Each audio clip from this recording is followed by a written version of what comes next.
নমস্কার।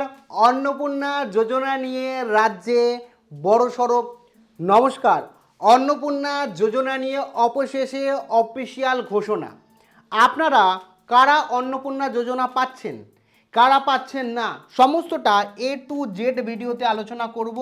যে অন্নপূর্ণা যোজনার নতুন নিয়ম এক্স্যাক্টলি A to Z আলোচনা করব, যে কি কি পরিবর্তন হলো, কারা বাদ পড়লেন, অনেকে ছাড় পেলেন, যে অনেকটা শিথিলও করলো, অনেকটা সুবিধাও দিল রাজ্য সরকার অনেকের ক্ষেত্রে, সেটা জানাবো। তো আপনার আর এখানে 3,000 টাকা আপনারা কারা পাচ্ছেন 17ই আগস্ট বা পরের মাস থেকে, প্রত্যেক মাসে 3,000 টাকা করে পেয়ে যাচ্ছেন কারা, সেটা জানাবো। গ্রাম এবং শহরের ক্ষেত্রে কিন্তু ভিন্ন নিয়ম জারি করা হলো। গ্রামের ক্ষেত্রে আলাদা নিয়ম, শহরের ক্ষেত্রে আলাদা নিয়ম। গ্রামের ক্ষেত্রে অনেকে যোগ্য হলে শহরের ক্ষেত্রে যোগ্য হবে না, পুরোটা বলবো। কারা সম্পূর্ণভাবে বাদ গেলেন, কারা বাদ যাচ্ছেন এর মধ্যে থেকে, যে কোনো দিনও টাকা পাবেন না, এমনও অনেকজন আছে একদম টাকা পাবেন না, সেটা বলবো। এবং বাড়িতে কেউ চাকরি বা যে কোনো কাজ করলেও আপনার আবেদন বাতিল হতে পারে, কোন কন্ডিশনে, সেটা বলবো। মানে কমপ্লিট ডিটেলস এই অন্নপূর্ণা যোজনা নিয়ে আপনাদের সঙ্গে আলোচনা করব। কাজেই খুব ইম্পর্টেন্ট ভিডিও, যেখানে সরকারি নিয়ম এবং রাজ্য সরকারের ঘোষণা অনুযায়ী বিস্তারিত সম্পূর্ণ আলোচনা করব। কাজেই ভিডিওটা প্রথম থেকে শুরু করে শেষ পর্যন্ত ওয়াচ করুন। ভিডিওটি ভালো লাগলে অতি অবশ্যই একটি লাইক প্রদান করুন। আমাদের পরিবারের সদস্য না হয়ে থাকলে এই যে কালো রঙের সাবস্ক্রাইব বাটন রয়েছে, সাবস্ক্রাইব বাটনে ক্লিক করে বেল আইকনে ক্লিক করে অল নোটিফিকেশনে ক্লিক করে রাখুন। বাই দ্য ওয়ে, সাবস্ক্রাইব করতে কোনো রকম টাকা লাগে না, কাজেই অবশ্যই সাবস্ক্রাইব করে বেল আইকনে ক্লিক করে রাখবেন, যাতে সমস্ত তথ্য সম্পূর্ণ বিনামূল্যে পেয়ে যেতে পারেন। তো চলুন একে একে সমস্ত বিষয়ে আলোচনা করি। আপনারা প্রথমেই জানেন এই মুহূর্তে দাঁড়িয়ে অন্নপূর্ণা যোজনার চূড়ান্ত গাইডলাইন অফিসিয়ালভাবে জারি হয়েছে, যেখানে অনেকেই টাকা পাবেন, আবার অনেকেই বাদ পড়ছেন, আবার অনেক নিয়ম সহজ করা হয়েছে আগের থেকে, এবং গ্রাম এবং শহরের ক্ষেত্রে আলাদা আলাদা নিয়ম, যেমনটি বললাম। এখানে প্রথমেই বলে রাখি যে এখানে ওই শর্তগুলো তো আছে, আসছি, তাছাড়াও বলে রাখি আগস্ট মাসের 17ই আগস্ট কারা টাকা পাচ্ছেন, প্রথম এবং দ্বিতীয় কিস্তির টাকা পেয়েছেন, অথবা 10ই জুলাইয়ের আগে যারা আবেদন করেছেন তারাই কিন্তু এই 17 তারিখ টাকা পাচ্ছেন। তাছাড়া যারা যোগ্য রয়েছে সেপ্টেম্বরেও পাবেন, নতুন নিয়ম অনুযায়ী, নতুন নিয়মগুলো বলছি।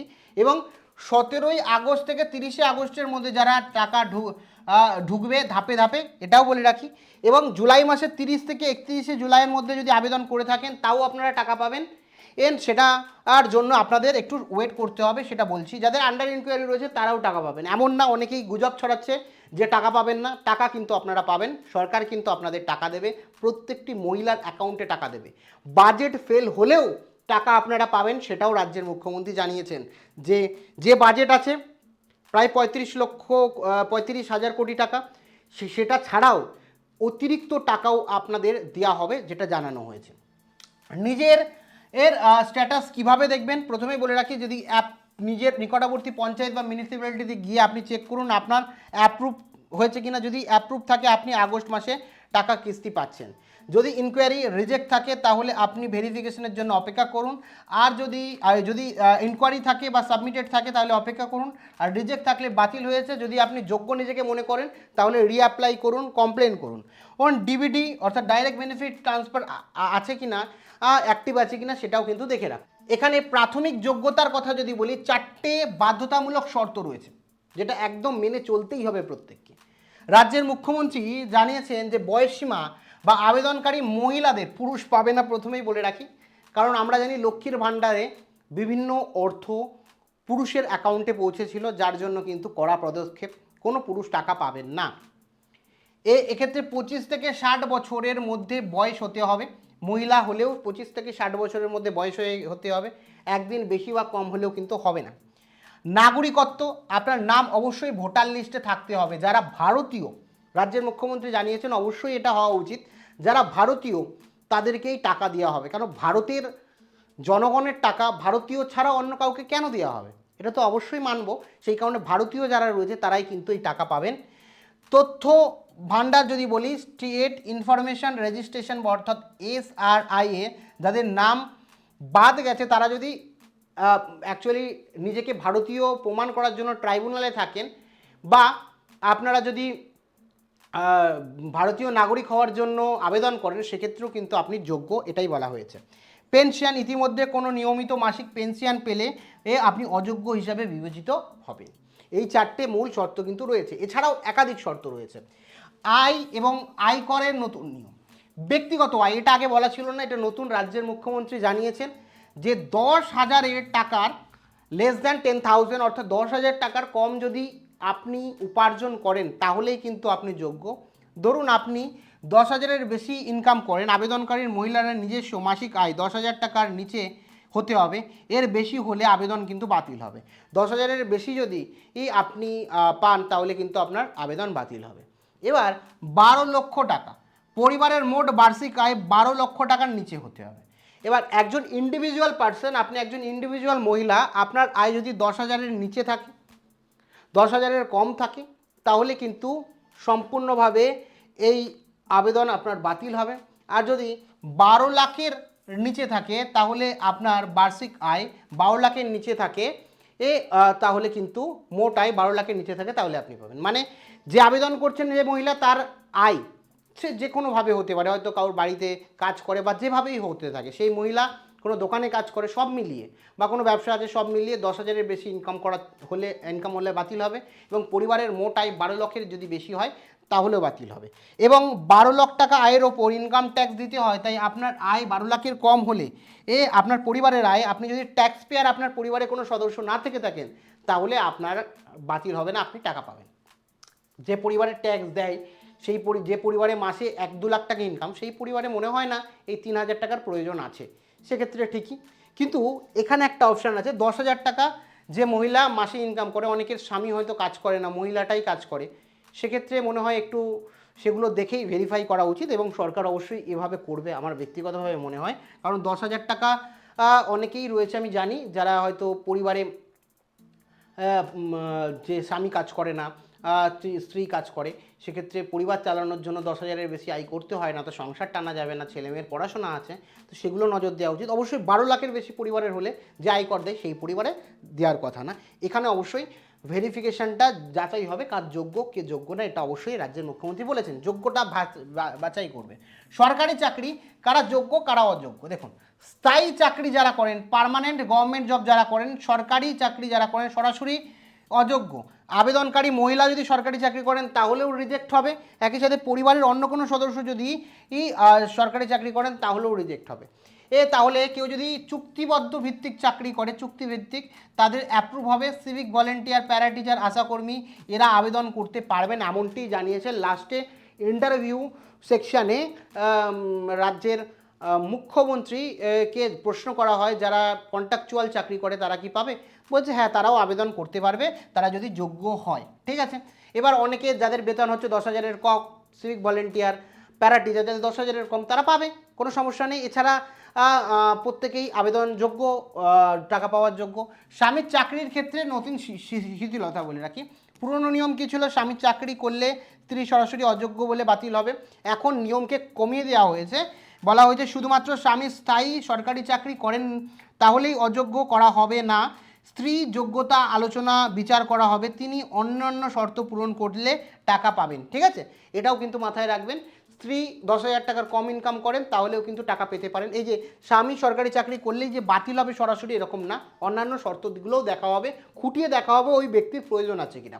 সরকার কি চাইছে বলুন তো, সরকার চাইছে যারা প্রকৃতপক্ষে গরিব, যারা প্রকৃতপক্ষে দরিদ্র, যাদের টাকাটার প্রয়োজন আছে, যে টাকাটা দিয়ে সত্যিই সংসারে কোনো না কোনো কাজে লাগবে, তাদেরকেই দেয়া, মানে প্রকৃত প্রাপককে খুঁজে বের করে তাদেরকে চিহ্নিতকরণ করে তাদেরকেই দেয়া, এটাই সরকার এর মূল বক্তব্য। সম্পত্তি এবং জমির নিয়ম বনাম গ্রাম শহরে, বললাম না গ্রাম আর শহরের আলাদা আলাদা কিন্তু নিয়ম রয়েছে। ধরুন আপনি গ্রাম বা ছোট পৌরসভায় থাকেন, গ্রাম বা শহরে থাকেন, তাও নিয়ম কিন্তু সহজ করে দেওয়া হয়েছে যে 3টির বেশি পাকা ঘর থাকলেও আপনি যোগ্য, 3টির বেশি পাকা ঘর থাকলেও আপনি যোগ্য, 50 ডেসিবেলের বেশি জমি থাকলেও আপনি যোগ্য, 3টির বেশি পাকা ঘর থাকলেও আপনি যোগ্য, 50 ডেসিবেলের বেশি জমি থাকলেও যোগ্য। আর কর্পোরেশনের ক্ষেত্রে একটু কড়াকড়ি করা হয়েছে, সর্বোচ্চ 3টির বেশি পাকা ঘর থাকলে, 3টি পাকা ঘর থাকলেও আপনার বাতিল হতে পারে, কারণ যারা গ্রামে থাকে তাদের জমির দাম, আর যারা বড় বড় শহরে থাকে তাদের জমির দামের আকাশ পাতাল তফাৎ আমরা জানি। এদের হয়তো ও ও 1 লাখ টাকায় 1 কাঠা জমি পাওয়া গেলেও এই মুহূর্তে এদের কম করে 10 লাখ 15 লাখ টাকায় 1 কাঠা জমি পাওয়া যায়। সেক্ষেত্রে এদের লিভিং অফ কস্ট অনেক বেশি, সেই কারণে তারা যাতে এখানে থেকে অ্যাফোর্ড করতে পারছে, সেক্ষেত্রে এই বিষয়টা হয়তো দেওয়া হয়েছে।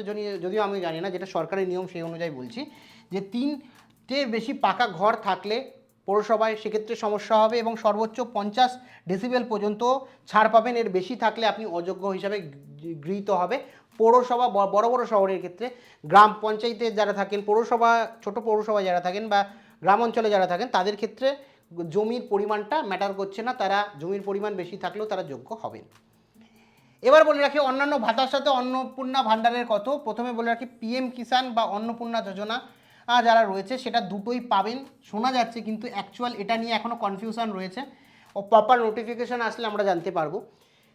কিন্তু মানবিক ভাতা যারা পাচ্ছেন তার সাথে অন্নপূর্ণা ভাণ্ডার পাবেন, এর দুটোই একসাথে চালু থাকতে পারে।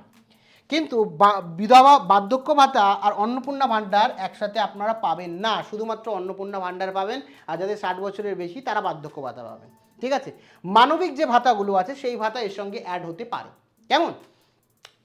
এবার বলি সামাজিক দায়বদ্ধতার শর্ত। আপনার সন্তান স্বীকৃত সন্তানের শিক্ষা প্রতিষ্ঠানে পড়তে হবে, দেশ বিরোধী কোনো ধর্ম প্রতিষ্ঠানে পড়লে বাতিল হবে, এটাও কিন্তু হতে পারে। সমাজ এর প্রতি, এটা রাজ্যের মুখ্যমন্ত্রী আগেই জানিয়ে দিয়েছিলেন যে সন্তান যদি আপনার এমন শিক্ষা প্রতিষ্ঠানে পড়ে, তথাকথিত শিক্ষা প্রতিষ্ঠান যদি সমাজ বিরোধী বা দেশ বিরোধী শিক্ষা প্রতিষ্ঠানে পড়ে তাহলে বাতিল হতে পারে। শিশুদের সরকারি টিকাকরণ দিতে হবে, সম্পূর্ণ করতে হবে, এটা অবশ্যই দরকার। প্রত্যেকটা শিশু সরকারি টিকাকরণ দরকার, ভ্যাকসিনেশন দরকার, সেটাও বাধ্যতামূলক করা হয়েছে। এবং বাতিল হওয়া আবেদনকারীদের জন্য গ্রিভেন্স সিস্টেম করা হয়েছে, অর্থাৎ জুলাই মাসে রিজেকশন বা জুলাই মাসে পুরনো কঠিন নিয়মে যাদের আবেদন বাতিল হয়েছিল তারা আগস্ট মাসে নতুন নিয়মে অনেকেই এই যোগ্য হিসাবে বিবেচিত হবেন এবং সেপ্টেম্বরে অনেকেই টাকা পাবেন, কারণ নিয়মটা অনেকটা সহজ করেছে। 3টে বাড়ির জায়গায় 3টে ঘরের জায়গায় বেশি ঘর হলেও গ্রাম অঞ্চলে পাবেন, তো সেটাও বলেছে। এছাড়া যদি আপনি যোগ্য হন, কোনো কারণে আপনি যোগ্য হলেন কিন্তু আপনি ভুল টাকা পেলেন না, তাহলে কিন্তু আপনি কমপ্লেন করতে পারবেন যে আমি যোগ্য, আমি টাকা পাইনি। কারণ এত মহিলাদের রাজ্যে দেওয়া হচ্ছে, সেখানে 2-1টা ভুল ভ্রান্তি হতেই পারে। তো সরকার কিন্তু সেই অপশানও রেখেছে আপনাদের জন্য, চিন্তার কোনো কারণ নেই। টাকা যদি না পান পোর্টালে অভিযোগ করতে পারবেন, আপনি যোগ্য হওয়ার সত্ত্বেও টাকা না পেলে অভিযোগ জানাতে পারবেন, কোনো অযোগ্য ব্যক্তির বিরুদ্ধে রিপোর্টও করতে পারবেন। কেউ ধরুন সরকারি চাকরি করে কিন্তু টাকা পেয়েছে, তার বিরুদ্ধেও আপনি কিন্তু এই অভিযোগ জানাতে পারবেন এবং নিজে না টাকা পেলেও নিজের অভিযোগ জানাতে পারবেন যদি আপনি যোগ্য হয়ে থাকেন। তো এটা খুব ভালো করে একটা অপশান দিয়েছে, যে অপশান আছে, আপনি যে আবেদন করেছেন অযোগ্য ও প্রমাণিত হয়ে আপনি যদি নিজেকে যোগ্য মনে করেন তাহলে আবার আপনার অ্যাপ্লিকেশন খতিয়ে দেখা হবে। তো এটা একটা কিন্তু আপনাদের জন্য দারুণ বিষয় যে একটা পোর্টাল দেওয়া হয়েছে যেখানে যারা সমস্যায় রয়েছেন, যাদের যা অভিযোগ আছে তারা অভিযোগ করতে পারবেন। এবার বলে রাখি এক নজরে অন্নপূর্ণা যোজনার মাস্টার ড্যাশবোর্ড যদি দেখি আমরা, যে বয়স ও আয় 25 বছর থেকে 60 বছরের মধ্যে বয়স হতে হবে, নিজের আয় 10,000 টাকার কম হতে হবে, পরিবারের আয় 12 লাখ টাকার কম হতে হবে বা কেউ আয়কর দিলে হবে না, সরকারি চাকরি অস্থায়ী বা চুক্তি ভিত্তিক চাকরি, স্বামীর চাকরি করলেও স্থিতিল সেটা ছাড় হতেও পারে, সরকারি চাকরি করলে কিন্তু আবেদন রিজেক্ট হবে, সম্পত্তি 3টের বেশি পাকা ঘর বা 50 ডেসিবেলের বেশি জমি থাকলেও কোনো অসুবিধা নেই। কোথায়? গ্রাম অঞ্চলে, গ্রাম পঞ্চায়েতের ক্ষেত্রে কোনো অসুবিধা নেই, গ্রামে যারা থাকেন। এবং সম্পত্তি কর্পোরেশন বা ছোটো গ্রাম বা ছোটো শহরে অসুবিধা নেই, কিন্তু কর্পোরেশনে যারা থাকেন তারা কর্পোরেট এরিয়ায় থাকে, বড় বড় শহরে থাকেন, তাদের 3টের বেশি পাকা বাড়ি থাকলে বাতিল হতে পারে, 50 ডেসিবেলের বেশি জমি থাকলে বাতিল হতে পারে। অন্যান্য ভাতা, পিএম কিষাণ প্রতিবন্ধী ভাতার সাথেও আপনি পেতে পারেন, বিশেষ করে মানবিক ভাতার সাথে আপনি পাবেন, এটা শোনা যাচ্ছে। আর বার্ধক্য ভাতার সাথে অন্নপূর্ণা ভাণ্ডার পাবেন না, কারণ 60 বছরের উপরেই বার্ধক্য ভাতা পাবেন, আর 60 বছরের নিচে অন্নপূর্ণা ভাণ্ডার। যা 60 বছর পেরিয়ে গেছে সে অন্নপূর্ণা ভাণ্ডার আবেদনই করতে পারবেন না, আবেদন করলেও ক্যান্সেল হবে। আর যারা বিধবা ভাতা পাচ্ছেন বা অন্নপূর্ণা ভাণ্ডার পাচ্ছেন, যে কোনো একটা পাবেন। ধরুন কেউ বিধবা রয়েছেন, বয়স 60 বছরের কম, তারা অন্নপূর্ণা ভাণ্ডারে আবেদন করুন, কারণ 3,000 টাকা পাবেন 1,500-এর বদলে।